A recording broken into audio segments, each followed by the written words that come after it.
Bon lundi, on commence la semaine en parlant d'itinérance parce que la cohabitation entre les citoyens du quartier Saint-Roch et les personnes en situation d'itinérance semble pas s'améliorer. Et je me trouve justement au carré Lépine, qui est juste en face de l'Aubrivière, parce que c'est un peu le nerf de la guerre pour les citoyens qui se plaignent du bruit, mais aussi des odeurs, des comportements qui pourraient mettre leur sécurité en danger. Les citoyens sont insatisfaits des mesures qui ont été mises en place par la Ville de Québec pour rendre la cohabitation plus harmonieuse, comme en créant une équipe de travail l'année dernière. Ils invitent plutôt la Ville à revoir ses politiques et à envisager plus de répression. Une citoyenne a d'ailleurs construit une clôture devant sa maison sur la rue du Pont pour essayer de rebâtir un sentiment de sécurité dans sa famille.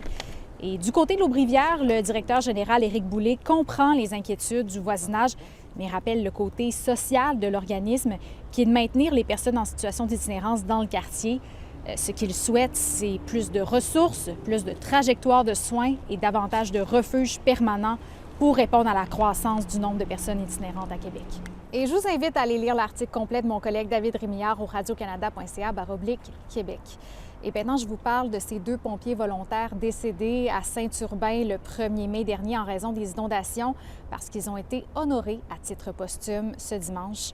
Les familles de Christopher Lavoie, 23 ans, et Régis Lavoie, 55 ans, ont reçu la médaille du sacrifice.